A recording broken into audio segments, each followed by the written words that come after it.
Bonjour. Bonjour, bonsoir. Alors vous l'attendez ma réaction là, parce que c'est vrai que là ça bouge en ce moment. Il y a un vent contraire les gars, faut tenir la barre. Alors tout d'abord merci évidemment, merci de votre soutien. Je vous rappelle que l'Anatax, cette taxe qui permet à chacun de chanter Chouananas. Vous êtes nombreux à m'envoyer des courriers, Dieudo, t'as été condamné à 28 000 €, puis là 20 000 encore de plus. Donc les gens me donnent, effectivement participent à ces frais de cette taxe, la taxe Chouananas. Donc est à atteindre les 40 000 €. Très bien, je devais 28, mais j'ai été recondamné depuis à 20 000 encore, ça fait 48 000. Donc continuez à donner, de toute façon, vous savez, c'est pas de l'argent perdu. Croyez-moi que jusqu'au bout, on va leur foutre dans le cul.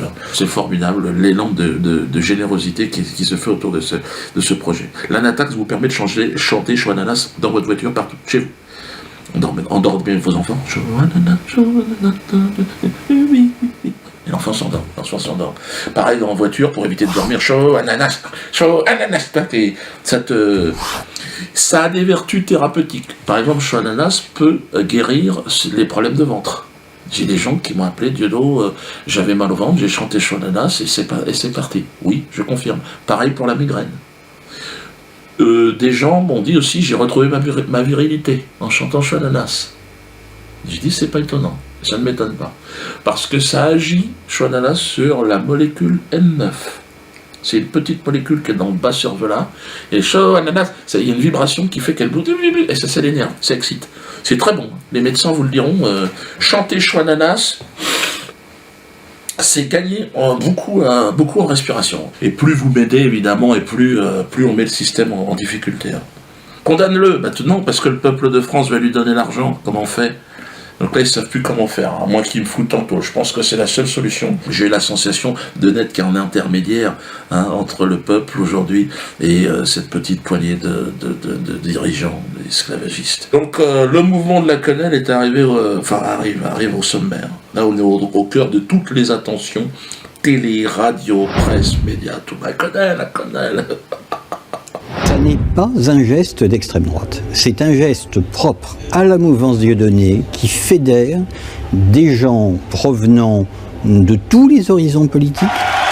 זו הופעה של פרובוקטור ואנטישמי די ידוע, קומיקאי הצרפתי דיודונה, כמו בגרמניה הנאצית, רק הפוך, במקום למעלה, היד מצביעה למטה, אבל בצורה זהה. תנועה נקראת קונל, שילוב של מועל יד ואצבע משולשת. Ce sont des réactions ici et là, voyez-vous, qui sont étonnantes. Jusqu'au sommet de l'État, François Hollande, convoqué par le président du CRIF. Ce sont les Juifs qui se sont organisés eux-mêmes, qui ont choisi leurs représentants, et ce qui explique sans doute la liberté qui a toujours été la vôtre, encore aujourd'hui, Monsieur le Président, car quand vous avez des choses à dire, vous les dites.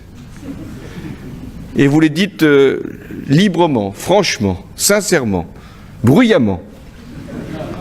Et nous vous écoutons. Il semblerait, moi je ne sais pas si c'est vrai ou si c'est faux, mais qui t'ont baissé le froc et qui t'a donné la fessée devant les journalistes. Toi, François, merde. Tu peux quand même dire non, enfin, ou tout du moins pas à l'abri des regards. Tu pourrais garder un petit peu de dignité. Tout ça parce que Kuckerman, le président du CRIF, t'a convoqué. Il t'a convoqué, t'aurais pu dire, attends, laisse-moi, l'autre. François, t'y vas, toi. Puis alors, tu rampes sur le sol, il te dit, oh, François, mets-toi à genoux quand même. Il y a des caméras. C'est le président du CRIF, le mec. C'est lui qui décide qui sera président d'ailleurs. On le voit avec c'est-à-dire chaque année, il fait un repas, le repas du CRIF, ils appellent ça. C'est toujours un grand moment où l'opposition rêve d'être à la table centrale et où la majorité sait que c'est forcément pour un temps précaire, alors que vous êtes permanent dans l'institution. Et à la fin du repas, il y a une galette. Et qui est la fève? C'est toi, François? Balance la couronne. Alors merde, elle est trop grande. Oui, parce que le problème, ils n'avaient pas fait la taille de François. Parce que là, il est dans la merde, François. Parce que c'est votre président, mais il ne représente plus que dalle. 15% des Français, apparemment. Et encore, je crois que les chiffres sont gonflés. Je crois que François, tu ne représentes plus que dalle. Ah, on est dans la merde, là. Alors c'est vrai que dans les dernières vidéos, il y avait cette petite chanson qui est en train de revenir un peu partout. François, la sens-tu qui se glisse dans ton cul? Alors apparemment il la sent François. Là je crois que si tu la sens pas, c'est que tu as perdu tout sens commun. Il faut que tu te fasses opérer. Et puis alors il s'en prend à moi, François, putain, François, t'en prends pas à moi, enfant. Nouvelle Obs. Hollande peut-il en finir avec Dieudonné? Nous agissons, gouvernement de Jean-Marc Ayrault, pour que sur tout ce qui est Internet, on en a parlé souvent, nous puissions là encore éviter la tranquillité de l'anonymat qui permet de dire des choses innommables sans être retrouvé. Et là aussi, j'ai demandé au gouvernement d'y veiller tout particulièrement. Et aussi de lutter contre le sarcasme, ou ceux qui se prétendent humoristes et qui ne sont que des antisémites patentés que nous devons également combattre. Fonfon. Hé, la ficelle, le filochard. Qu'est-ce que tu fous, là? Ouais, Fonfon, là, tu déconnes. Faut pas tous les écouter, François, parce que Kuckerman, il dit des bêtises.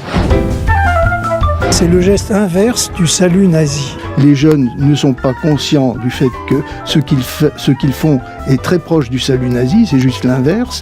Très proche du salut nazi, c'est juste l'inverse, c'est juste l'inverse, c'est juste l'inverse, l'inverse. Je vais vous inviter à regarder une photo qui n'est pas très agréable à regarder d'ailleurs. Dieudonné Balambala, puisque c'est ainsi qu'il se nomme, qui fait ce qu'on appelle la quenelle. Il est tellement facile de dire non, c'est pas antisémite, Oui. que je doute qu'on arrive à un résultat sur ce terrain-là. Dieudonné est devenu un professionnel de l'antisémitisme.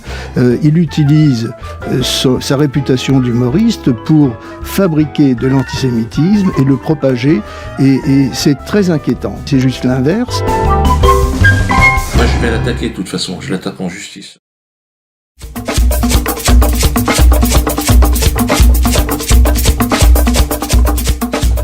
Alors oui, d'ailleurs, il faut que je vous explique.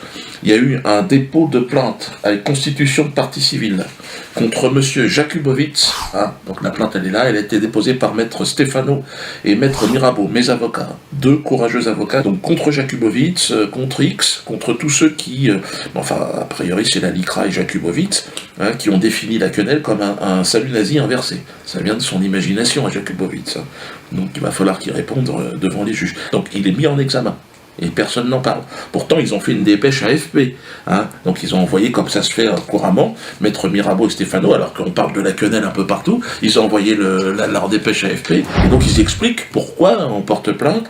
Mais là, non. L'AFP, ils ont dit, oh là là, qu'est-ce que c'est que ça? Non, mais nous, oh là là, faut que je vais directement avec Jérusalem, apparemment. Donc là, pour ça que ça va être assez intéressant. Hein. Parce que dans un sens, ils relaient tout et n'importe quoi, et dans l'autre sens, ils veulent pas en parler. Alors bon, évidemment, dans cette réponse à l'AFP, enfin dans cette dépêche, il précise qu'est-ce que le geste de la quenelle. Sur un plan juridique, c'est quoi? C'est un bras d'honneur détendu. Bon. Alors, la définition de la quenelle, si je devais en donner une, parce que tout le monde l'attend, Dieudonné, vas-y, donne une définition. Alors, d'accord, c'est marrant, ça fait déjà à peu près 10 ans que j'en fais des quenelles. Mais je crois que la meilleure définition nous vient de Romain. Romain, je le cite à chaque fois, c'est l'ange de la quenelle, celui qui a donné à la quenelle cette aura à la fois mystique, à la fois courageuse et de plein de panache. Romain, c'est une histoire incroyable. Moi, je vais vous la raconter encore une fois. Romain, c'est ce jeune homme de 17 ans qui nous a quittés il y a 1 an maintenant, précisément. Alors, c'est une histoire incroyable. 1 an avant notre rencontre, Romain avait été approché par l'association Make-A-Wish. Bon, vous excusez mon anglais, mais on n'est pas là pour donner des cours d'anglais. Fais un vœu, quoi. Alors, c'est une ONG américaine reconnue par les Nations Unies. Donc, déjà, j'ai envie de dire, méfie-toi. Mais bon, tu sais, quand tu es dans le malheur, que tu as un enfant qui a le cancer, tu les laisses faire. Donc, l'association Make-A-Wish est censée réaliser le vœu d'enfants de 3 à 17 ans atteints d'une infection très grave. Et Romain avait un cancer généralisé en phase terminale. Donc, autant dire, Caridas qui dit mieux. Enfin, je veux dire, toi, mec. Alors, l'association Make-A-Wish a pointé le bout de son blaire à l'hôpital. Ils sont rentrés dans la chambre d'hôpital. Bonjour Romain, ça va? Ah ben non, ça va pas Romain. Tu es malade. Tu as vu maman comment elle pleure quand elle te regarde? Est-ce que tu vas mourir, Romain? Mais c'est pas grave. Elle a fait Make-A-Wish, là. Je vais te permettre de réaliser un vœu, rencontrer la personnalité de tes rêves. Donc comme je vous l'ai dit, Romain à ce moment-là, bon, il est plus tout frais, il est quasiment une momie le gosse. Il a plus les joues roses, t'imagines bien, quoi. Il est déjà en cuir. Et tout est niqué parce que c'est généralisé. Donc toute la tuyauterie, ça part en quenille, il n'y a plus rien. Au niveau du souffle, éteindre une allumette, c'est un projet sur 15 jours. Donc la fée Make-A-Wish, tu vois, elle essaye de le motiver, mais il est quand même taquin, comme je vous ai dit. Hein. Donc il la laisse venir, elle dit écoute, fais Make-A-Wish, vu comme ça, j'aimerais rencontrer l'humoriste Dieudonné. Dieudonné, c'est quoi? C'est une histoire vraie, hein, ce que je suis en train de dire. D'ailleurs, ça va apparaître en bas, histoire vraie, donc c'est véridique. Évidemment, la fée Make-A-Wish, quand elle entend mon nom, ou comme c'est une association plus ou moins israélienne, elle dit merde, elle appelle le médecin, vite, et je crois qu'il fait un AVC, l'enfant. Alors le docteur arrive, non, il fait pas du tout d'AVC, elle fait Make-A-Wish. L'enfant, il voudrait voir l'humoriste français Dieudonné, parce que ça se passe en Suisse. Et puis ça faisait un petit bout de temps qu'il leur parlait de ce projet. Alors elle fait Make-A-Wish, elle dit oui, mais il n'est pas dans le catalogue. Make-A-Wish, Dieudonné, tu veux pas Yannick Noah, regarde, Mousse Diouf. Alors tu dis non, tu m'emmerdes avec ton Mousse Diouf, je veux voir Dieudonné.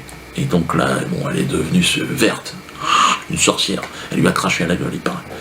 Crève, enculé de cancer antisémite, et puis elle s'est barrée. Bon, Romain, il était mort de rire, vous imaginez bien le gosse. Enfin, façon de parler, bien sûr. Mais bon, c'est là que sa mère a décidé de prendre contact avec moi. Il m'avait envoyé une photo comme ça où il faisait une quenelle devant le scanner de l'hôpital, alors que t'es en phase terminale du cancer, quenelle dans le fion de l'institution médicale. J'appelle ça du panache.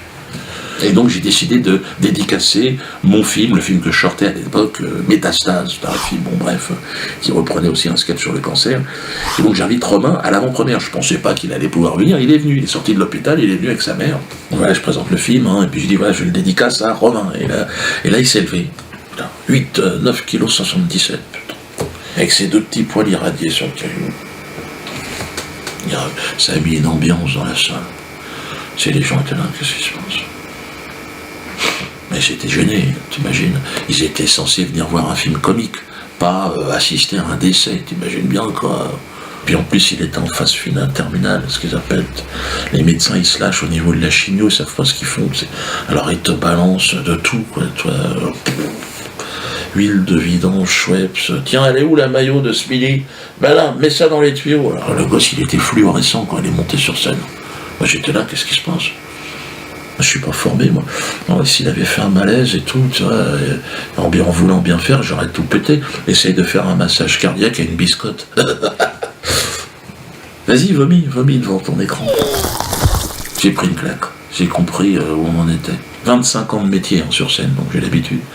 Quenelle sur quenelle, j'ai rien vu. Il est arrivé, il a dit j'ai fait ça va? Il m'a dit quenelle, Diodo, quenelle. Parce que il était au pied du mur, le mur qui sépare le monde des vivants du monde des morts, tu vois. Et puis nous on était derrière, qu'est-ce que tu fais Romain? Quenelle. N'ayez pas peur les gars, n'ayez plus peur. Quenelle dans le fion de la peur, hein. Et c'est ça qu'il a laissé et qu'il laissera encore pour un petit bout de temps. C'est Romain qui a donné ses lettres de noblesse à la quenelle, hein. Geste de panache, de courage et de foi en même temps, à la fois révolutionnaire et mystique. On s'est libéré dans nos têtes, donc ça on ne peut pas revenir en arrière. La quenelle est en train de bouleverser cette société. Et je dois dire qu'il faut se rapprocher au maximum de ce que Romain nous a laissé, c'est-à-dire le courage, et de ne plus avoir peur. Hein. Il ne faut plus avoir peur, on avance. Alors évidemment, le maître esclavagiste, le maître banquier, hein, c'est lui qui dirige tout dans notre vie. Hein. Le maître banquier. C'est lui hein, qui te réveille le matin, avec le réveil. Hein. Allez, il faut aller bosser. Oh, non, je veux pas. Mais t'es obligé, il faut rembourser le crédit, connard.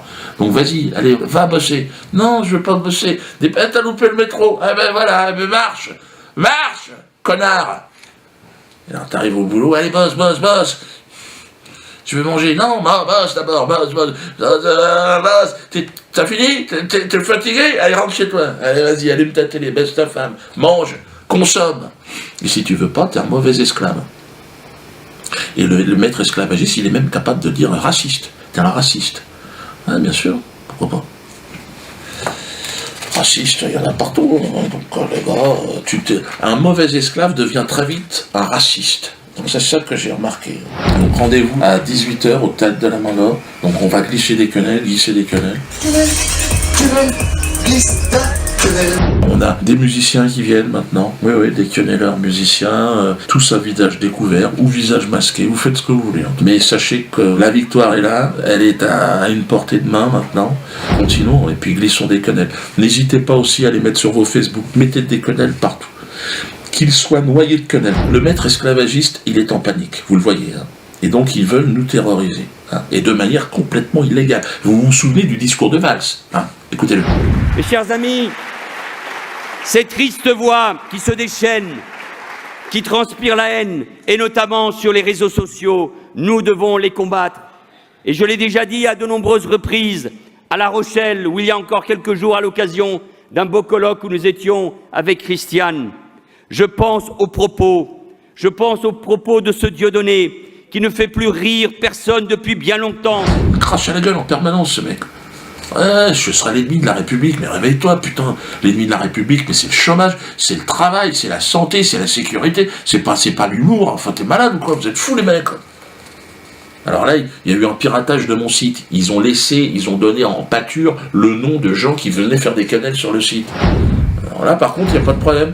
Le mec, les pirates, ils ont le micro, on leur tend. Alors, merci, quasiment merci. J'ai voulu, premièrement, démasquer les queneliers en diffusant leur nom, prénom, adresse, profession, adresse email. Et deuxièmement, j'ai voulu nuire à Dieudonné financièrement, étant donné qu'il vit en grande partie grâce à son site, grâce à Internet. Je pense que d'avoir diffusé sa base de données, forcément, ça lui ralentit ses ventes, en fait. Les esclavagistes veulent nous faire peur. Donc c'est ce qu'ils ont toujours fait dans les champs de Cannes. Regardez, méchant! Ils fouettaient devant les autres pour que les autres se calment. Le méchant, c'est celui qui exploite le peuple. C'est pas l'inverse. Là, on nous dit, la quenelle, vous êtes méchant. Non. C'est comme si un esclavagiste était dans un champ, comme ça, et c'est raciste. Non, t'as pas compris. C'est pas comme ça que ça marche. Si votre nom a été injustement mis en avant, enfin sans qu'on vous demande, suite à ce piratage, on s'est servi de votre identité, on l'a mis en public comme ça avec une photo de quenelle ou je sais pas quoi, et que vous voulez vous plaindre, vous avez été menacé, parce qu'ils menacent aussi. Donc n'hésitez pas à porter plainte. Nous avons donc mené dans ce sens, nous avons constitué une association, l'association des justes. Il me semble que le nom est parfaitement justifié, car s'il y a eu des justes en France, ce sont des maîtres quenelliers. Il ne peut en être autrement. Nous avons 2 avocats qui vont s'occuper personnellement de cette affaire. Maître Isabelle Coutempère et Maître Albéric de Gaillardon. Alors je leur ai dit, attention, vous allez avoir des pressions. Ils ont dit, on n'en a rien à foutre. On va s'occuper donc des justes. Juste parmi les justes. Nous avons décidé donc de nous organiser. Donc il y aura aussi en copie jointe à cette vidéo donc le texte qu'il va falloir que vous nous renvoyiez avec une photocopie de votre carte d'identité. Tout ça au 1 route des Voiliers. De toute façon, l'adresse va apparaître là. Donc voilà, vous voulez vous plaindre. Une photocopie de votre carte d'identité, votre adresse mail, votre téléphone, plus vous remplissez le petit formulaire qui est en pièce jointe. Vous avez compris ou pas? Donc Kuckerman, attends-toi à un procès, l'ALICRA procès, et puis tous ceux qui ont été emmerdés avec ce piratage, on y va les gars, on avance. Le pirate qui, pareil, lui, il bombe le torse, mais bon, c'est pareil, je veux dire, c'est le genre de rat, si tu veux, avec la moustachue, la tatouille, avec les moustaches. Sacré rongeur. Et tes leçons de morale, en tant qu'esclavagiste, si tu veux, on n'en a rien à branler. On te pisse à l'arrêt, toi, parce qu'il faut que tu comprennes bien ce qui se passe. Déjà, si t'imagines, quand on parle à Valls et à tous tes maîtres, tes machins, et à Kuckerman et à machin, donc t'imagines ce qu'on pense de toi. C'est pas un capot qui va nous faire revenir en arrière. Donc on n'en a rien à branler, et puis non seulement on va continuer à glisser des quenelles, tous azimuts, 100%. Oui, je termine évidemment par l'hymne, ce qui devient l'hymne. Alors il y aura un 2e couplet, on est en train de travailler dessus. Donc François, la sens-tu qui se glisse dans ton cul, la quenelle. Donc derrière vos écrans, n'hésitez pas. François, la sens-tu qui se glisse dans ton cul, la quenelle. François, la sens-tu qui se glisse dans ton cul, la quenelle.